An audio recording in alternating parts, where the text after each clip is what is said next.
नमस्कार विद्यार्थी मित्रांनो, सर्वांचं वेलकम आहे आपल्या यूट्यूब चॅनलवरती। महाराष्ट्र पोलीस भरती 2025ची तयारी करणाऱ्यांसाठी आपण इथे क्वेश्चन ॲनालिसिस सिरीज चालू केलेली आहे। तर बघा, आजचा आपला 33वा पार्ट आहे। यामध्ये पहिला क्वेश्चन आहे, क्रियापदाच्या प्रत्ययरहित मूळ शब्दाला काय म्हणतात? तर ह्याचं करेक्ट आन्सर आहे धातू, म्हणजे डी ऑप्शन आपलं करेक्ट आहे इथे। तर बघा, क्रियापदातील प्रत्यय काढल्यावर उरलेला जो मूळ शब्द असतो त्याला आपण धातू असे म्हणतो। यापासूनच विविध क्रियापदे देखील बनत असतात। नेक्स्ट क्वेश्चन आहे, खालीलपैकी कोणता शब्द विशेषण नाही ते ओळखा। तर विशेषण नसणारा शब्द आपल्याला ओळखायचा आहे। याच्यातलं बघा, पहिला आहे गोड, दुसरा आहे कडू, तिसरा आहे दहा आणि चौथा आहे डी। तर बघा, ह्याच्यातलं करेक्ट आन्सर आहे डी ऑप्शन मी हा काय आहे? सर्वनाम आहे, सर्वनाम आहे या मी। तर विशेषण नामाची विशेषता सांगत असतात, त्यामुळे गोड, कडू आणि दहा हे सगळे काय आहेत? तर विशेषण आहेत, त्यामुळे मी हे विशेषण नाही। मित्रांनो, आपण इथे फक्त मराठीचे क्वेश्चन घेतलेले आहेत। आपण वेगवेगळ्या पार्टमध्ये वेगवेगळे क्वेश्चन कव्हर करत आहोत आणि पाठीमागे ज्या एक्झाम झालेल्या आहेत त्याचे आपण इथे क्वेश्चन घेतलेले आहेत। असा प्रश्न पाहूया आपण, तो फार हळू बोलतो या वाक्यातील क्रियाविशेषण अव्यय ओळखा। तर क्रियाविशेषण अव्यय ओळखायचं आपल्याला। त्याच्यातलं पहिलं ऑप्शन आहे हळू, दुसरा आहे फार, तिसरा आहे तो आणि चौथा आहे बोलतो। तर ह्याच्यातलं करेक्ट आन्सर आहे हळू, कारण क्रियाविशेषण क्रियेची विशेषता सांगतो, त्यामुळे येथे काय बोलतो या क्रियेचा हळू हा शब्द काय सांगतोय? तर विशेष अर्थ असं सांगत आहे, म्हणून ते क्रियाविशेषण अव्यय आहे। पुढचा प्रश्न आहे, क्रियेला पुढीलपैकी कोण जबाबदार असतो? तर क्रियेला कोण जबाबदार असतो? तर तो असतो कर्ता जबाबदार। म्हणजे कर्ता, वाक्यात जर कर्ता असेल आणि तरच तो क्रियापद घडून आणतो किंवा क्रिया घडून आणतो, म्हणून क्रियेला जबाबदार असणारा कर्ता असतो। क्रिया करणारा मुख्य घटक म्हणजेच कर्ता असतो आणि कर्ता क्रियेला जबाबदार असतो। पुढचा प्रश्न आहे, वा वा हा शब्द कोणत्या शब्दजातीमधला आहे? तर ह्याचं करेक्ट आन्सर आहे केवल प्रयोगी अव्यय, म्हणजे डी ऑप्शन आपलं करेक्ट आहे। तर वा वा हे काय? तर उद्गार व्यक्त करणारे शब्द आहेत। त्यांचा स्वतंत्र असा अर्थ नसतो, परंतु ते उच्चारल्यानंतर असा एक वेगळा उद्गार आपल्याला जाणवतो। हे फक्त प्रयोगातून अर्थ देतात, म्हणून ते केवल प्रयोगी अव्यय असं म्हणतात त्याला। पुढचा प्रश्न पाहूया, ज्येष्ठ नागरिकांचा आदर करा नकारार्थी वाक्य बनवायचं ह्याचं। तर ज्येष्ठ नागरिकांचा आदर करा, नकारार्थी सेंटेन्स बनवताना आपल्याला वाक्याचा अर्थ बदलू द्यायचा नसतो। वाक्याचा अर्थ तोच निघला पाहिजे। मग आपण तिथे आदर या शब्दाचा विरुद्धार्थी शब्द घ्यायचा आणि वाक्य तयार करायचं। तर बघा, नकारार्थी वाक्याचा अर्थ उलट केला जातो इथे, नको, नका असे शब्द येतात त्यामुळे। आणि मूळ वाक्याचा विरुद्धार्थाने आलेला शब्द कोणता आहे? मग अनादर। अनादर आलेला शब्द बघा, इथे पण आहे अनादर, इथं आदर, मान, अपमान। तर अनादर शब्द जर माहीत असेल तर आपल्याला लगेच उत्तर येते डी ऑप्शन, ज्येष्ठ नागरिकांचा अनादर करू नका। म्हणजे बघा, सेंटेन्स पण बदललेलं नाही आणि अर्थ पण बदललेला नाही, फक्त आपण तिथे विरुद्धार्थी शब्द घेतलेला आहे। पुढचा प्रश्न पाहूया, त्याचे अक्षर अतिशय सुंदर आहे, उद्गारार्थी वाक्य बनवा। तर अतिशय सुंदर आहे याचं आपल्याला उद्गारार्थी वाक्य बनवायचं आहे। मग काय करणार आपण? उद्गारार्थी वाक्यात काय असतं? तर कौतुक असतं, आश्चर्य, भावना व्यक्त केलेल्या असतात आणि मूळ वाक्यात सुंदर अक्षरांची स्तुती केलेली असते। त्यामुळे हे वाक्य आपल्याला कसं करता येईल? तर बघा, पहिलं आहे काय भयंकर अक्षर आहे त्याचे, भयंकर येईल का? नाही, ते थोडी निगेटिव्ह सेंटेन्स आहे। नंतर बघा, दुसरं आहे काय सुंदर अक्षर आहे त्याचे, तिसरं आहे काय वाईट अक्षर, हे पण कसं आहे? निगेटिव्ह आहे। आपल्याला होता होईल तेवढं ॲन्सर शोधताना पॉझिटिव्हली घ्यायचं असतं। आणि काय वृक्ष अक्षर आहे, वृक्ष येईल का? आपल्याला काय करायचं आहे? अतिशय सुंदर अक्षर आहे, मग त्याचं उद्गारार्थी कसं वाक्य होईल तयार? तर बघा, काय सुंदर अक्षर आहे त्याचं, आणि इथे सेंटेन्सला आपण उद्गारचिन्ह देणार। तसंच पुढचा प्रश्न पाहूया, रिकाम्या जागी योग्य शब्द भरा। वाढत्या महागाईमुळे सर्वसाधारण माणसाची कंबर डॅश डॅश। आता इथे काय येईल? तर महागाई वाढल्याने काय होतं? सामान्य माणसाच्या आर्थिक स्थितीवर ताण येतो आणि त्यामुळे कंबर खचली असं आपण एक रूढी परंपरेने आलेला शब्द तिथे वापरतो। मग इथं काय येईल? कंबर खचली, म्हणजेच क ऑप्शन आपलं इथे करेक्ट असणार आहे। नेक्स्ट क्वेश्चन आहे, वाळीत टाकणे वाक्यप्रचाराचा अर्थ सांगा। तर वाळीत टाकणे म्हणजे काय? तर वाळीत टाकणे म्हणजे बहिष्कृत करणे। आता बघा, इथे नाश करणे आहे, सामावून घेणे आहे, हाकलून देणे एक आहे आणि बहिष्कृत करणे। तर ह्याच्यातला करेक्ट आन्सर आहे बहिष्कृत करणे, म्हणजेच एखाद्याला समाजातून दूर ठेवणे, त्याच्याशी संबंध तोडणे किंवा त्याचा बहिष्कार करणे, अशा प्रकारे वाळीत टाकणे हा शब्दप्रयोग वापरला जातो, म्हणून आपलं तिथे डी ऑप्शन करेक्ट आहे। नेक्स्ट क्वेश्चन आहे आपला उपरती होणे वाक्प्रचार ओळखा.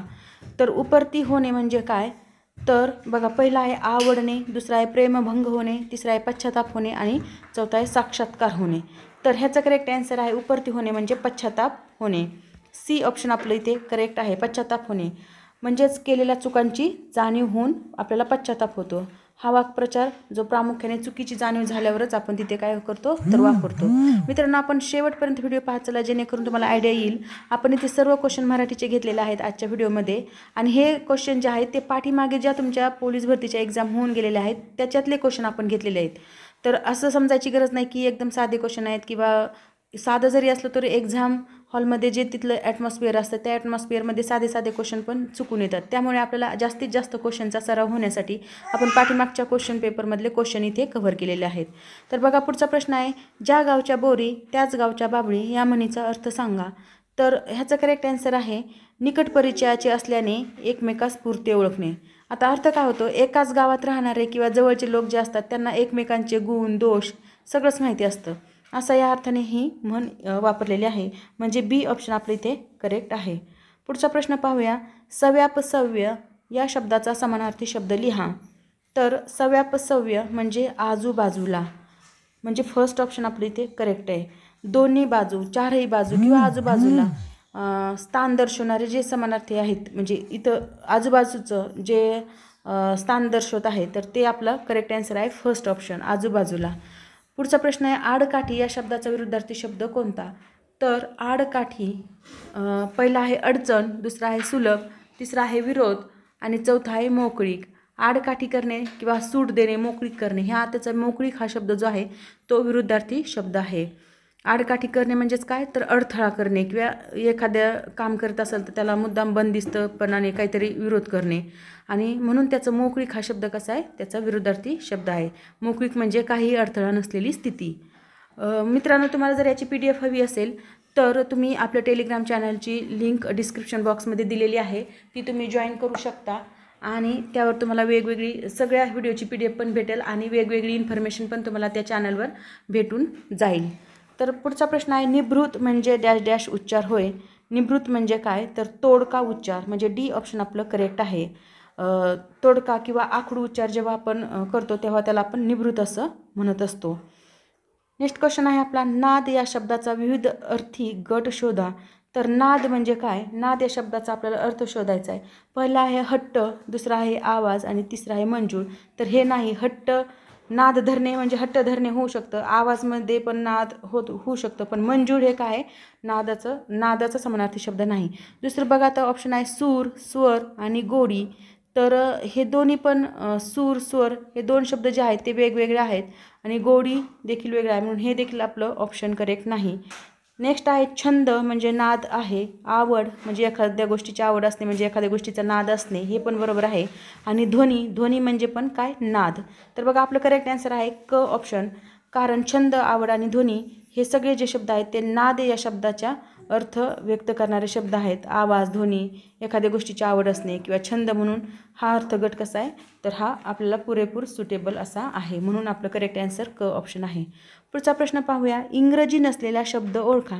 तर इंग्रजी नसलेला शब्द ओळखायचा आपल्याला. पहिला आहे साहेब, दुसरा आहे नंबर, तिसरा आहे स्टेशन आणि चौथा आहे मोटर. तर बघा, ह्याच्यातला साहेब हा जो शब्द आहे तर तो शब्द इंग्रजी नाही, हा मूळ भारतीय फारसी भाषेतून आलेला शब्द आहे, त्याच्यामुळे आपलं इथे करेक्ट आन्सर आहे साहेब. पुढचा प्रश्न पाहूया, कांगारू हा शब्द परसवर्ण वापरून लिहा. तर बघा, कांगारू हा शब्द परसवर्ण वापरून लिहिताना ह्याचं करेक्ट आन्सर येईल ड, कारण हे जे आहे ह्याच्या अगोदर ग येतं, म्हणून इथं कांगारू हा शब्द अशा प्रकारे लिहिला जातो. अनुस्वाराच्या ऐवजी ते अनुनासिक घ्यावं लागतं, त्या ओळीतलं शेवटचं अक्षर घ्यावं लागतं. आता क, ख, ग, घ आणि हे जे आहे ग, तर अशा प्रकारे आपल्याला ह्या ओळीतलं क, ख, ग, घ पैकी कोणतंही अक्षर आलं असेल आणि त्याच्या अगोदर जर अनुस्वार असेल तर त्याचा अनुनासिक तयार करताना आपल्याला ग हे अक्षर घ्यावं लागतं, म्हणून कांगारू हे शब्द अशा प्रकारे लिहिला जातो. परंतु आता सध्या प्रचलित पद्धतीनुसार कांगारू हाच जो शब्द आहे तोच योग्य आहे. पुढचा प्रश्न पाहूया, शुद्ध शब्द ओळखायचा आहे आपल्याला. शुद्ध शब्द, तर बघा, पहिला आहे आधुनिक, दुसरा आहे आशीर्वाद, तिसरा आहे अल्पसंख्याक, चौथा आहे संक्रांत. आता हा संक्रांत शब्द जो आहे तो चुकीचा आहे. संक्रांत असा शब्द असतो तो. अल्पसंख्याक काय हे पण चुकीचं आहे. नंतर आहे आशीर्वाद. आशीर्वाद शब्दाला दुसरी वेलांटी आहे आणि ते रफार आहे, म्हणजे आपलं करेक्ट आन्सर आहे ब. आधुनिक शब्दाची वेलांटी देखील चुकीची आहे, म्हणून आपलं करेक्ट आन्सर आहे ब ऑप्शन. कारण आशीर्वाद शीला दुसरी वेलांटी इथे बरोबर आहे.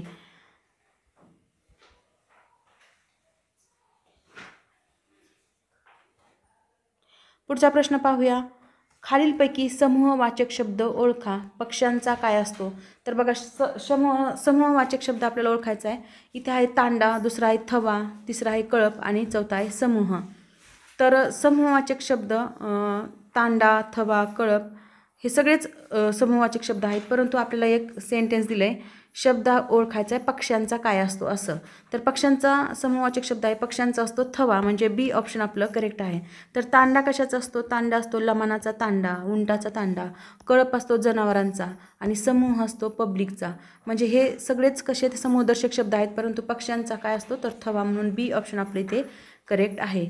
नेक्स्ट क्वेश्चन पाहूया. अनुकरणवाचक गट निवडा. अनुकरणवाचक गट निवडायचा आहे. ध्वनीचे अनुकरण करून तयार झालेले शब्द म्हणजे काय असतात तर अनुकरणवाचक शब्द असतात. आणि इथे बघा बडबड, किरकिर, फडफड. आता दुसरं पर्याय पाहून घ्यायचे आपण. अर्ज, इनाम, जाहीर. तिसरा आहे भाकरी, तूप, कांबळे आणि चौथा आहे सायकल, सर्कस, सिनेमा. तर इथे अनुकरणवाचक शब्द तुम्हाला दिसतात का? इथे स आले, परंतु बाकीच्या शब्दामध्ये अनुकरणवाचक क्रिया दर्शवलेली नाही. अर्ज, इनाम इथे तर कसला संबंध नाही. भाकरी, तूप आणि कांबळे तर तिन्ही शब्द वेगवेगळे आहेत. मग राहिलं अ ऑप्शन. बडबड, किरकिर, फडफड हे प्रत्येक जे शब्द आहेत बड, इथे पण अनुकरण झालं आहे एका शब्दाचं, एका अक्षराचं. इथे पण किर आणि फड आणि या ध्वनी ज्याच्यातून व्यक्त होतो तो अनुकरणवाचक शब्द असतात. तर आपलं फर्स्ट ऑप्शन इथे करेक्ट आहे. पुढचा प्रश्न पाहूया. गटाबाहेरचा शब्द कोणता? तर गटाबाहेरचा शब्द ओळखायचा आपल्याला. बघा अपुरा, नास्तिक, बेडर आणि जलद. तर ह्याच्यातला गटाबाहेरचा शब्द आहे जलद. कारण काय? तर बघा अपुराला अ हे उपसर्ग लागलेला आहे, तसंच नास्तिकला ना हे उपसर्ग लागलेला आहे आणि डरला बे हे उपसर्ग लागलेला आहे. म्हणजे तिन्ही पण शब्द जे आहेत त्यांना उपसर्ग लागलेला आहे, परंतु जलदला उपसर्ग लागलेला नाही, त्यामुळे जलद हा शब्द तिथे वेगळा आहे. नेक्स्ट क्वेश्चन पाहूया. प्राप्त आहे धन जास, तो या विग्रहाचा सामासिक शब्द ओळखा. तर बघा प्राप्त आहे धन जास, तर ज्याला धन प्राप्त झालेला आहे असा, तर त्याचा करेक्ट आन्सर आहे प्राप्त धन, म्हणजे क ऑप्शन आपलं करेक्ट आहे. या विग्रहात धन हा प्रधान शब्द आहे व प्राप्त झालेला धन असा अर्थ त्याचा होतो, त्यामुळे तत्पुरुष समास प्राप्त धन हे आहे. नेक्स्ट क्वेश्चन आहे. त्वा काय शस्त्र धरिजे लघु लेकराने. प्रयोग ओळखायचा आहे.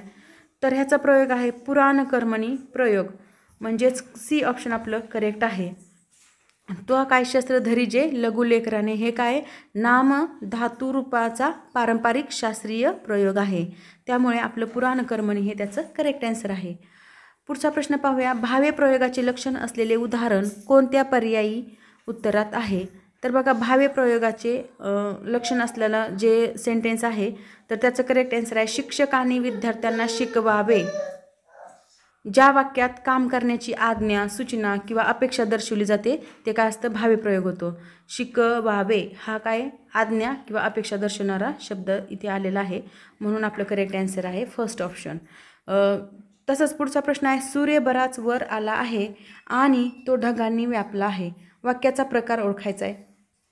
तर बघा सूर्य बराच वर आलेला आहे हे एक सेंटेन्स आहे आणि तो ढगांनी व्यापला आहे हे दुसरं सेंटेन्स आहे. तर हे दोन सेंटेन्स आणि या शब्दांनी जोडलेले आहेत. आणि किंवा हे जे शब्दांनी आणि की किंवा जे असे शब्दांनी वाक्य दोन जोडलेले असतात त्यांना आपण संयुक्त वाक्य असं म्हणतो, म्हणजे बी ऑप्शन आपलं करेक्ट आहे. आणि की या उभयान्वयी अव्ययाने जोडलेलं असल्यामुळे ते संयुक्त वाक्य होत आहे हे. तर बघा मित्रांनो, ज्यांनी व्हिडिओ शेवटपर्यंत पाहिलेला आहे त्यांना नक्कीच लक्षात येईल की पाठीमागच्या पेपरचे क्वेश्चन कशा प्रकारचे होते आणि आपण इथे त्यांचं कशा प्रकारे ॲनालिसिस केलेलं आहे आणि हे तुमच्या कसं फायद्याचं राहणार आहे हे लगेच लक्षात येतं व्हिडिओ पाहिल्यानंतर, किंवा त्याची क्वालिटी काय आहे हे लगेच जाणून येतं. मित्रांनो, अशा प्रकारे आपण इथे 25 क्वेश्चन घेतलेले आहेत. व्हिडिओ कसा वाटला ते नक्की कमेंट बॉक्समध्ये कळवा आणि अशाच प्रकारचे वेगवेगळे व्हिडिओ पाहण्यासाठी बेल आयकॉनवर प्रेस करा, जेणेकरून तुम्हाला नवीन व्हिडिओची अपडेट भेटून जाईल. आणि जास्तीत जास्त तुमच्या फ्रेंडला शेअर करा, सबस्क्राईब करा. Thank you very much.